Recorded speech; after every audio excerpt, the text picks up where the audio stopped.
So meron tayong nire-repair na isang MAS na MS9011B. Okay, ang radyo na ito ay hindi umaandar. So ipapakita natin sa inyo na merong resistance yung cord. Naka ohmmeter test tayo. Ayan o. At meron tayong nababasa na 1.7. Paandarin natin kung aandar siya. Okay.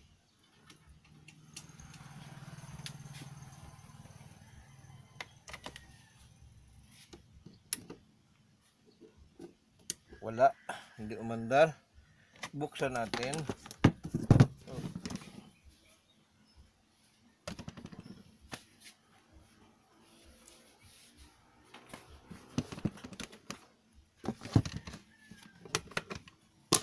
Tanggalin ang cover.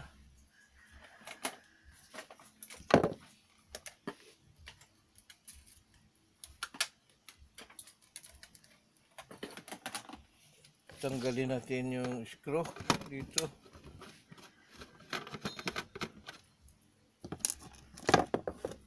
I-off na, sumuot natin para makita yung lahat na ginagawa natin.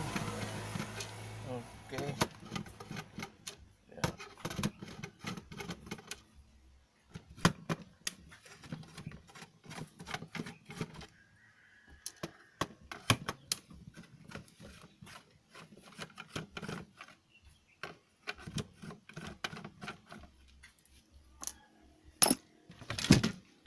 Okay, nabuksan na.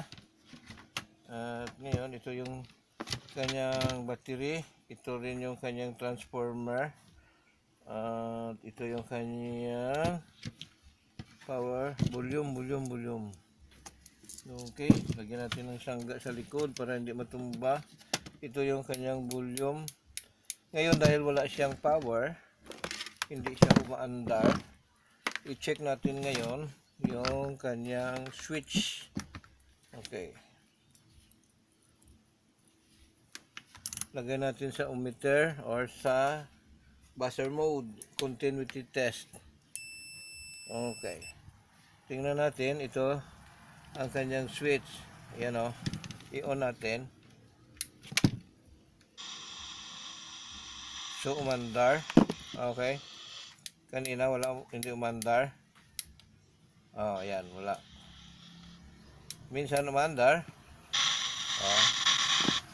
Minsan hindi. Ngayon, diba? Okay. So, dito sa video natin, malalaman, ipakita natin na yung video ay yung volume switch ay merong resistance. Okay. Ba?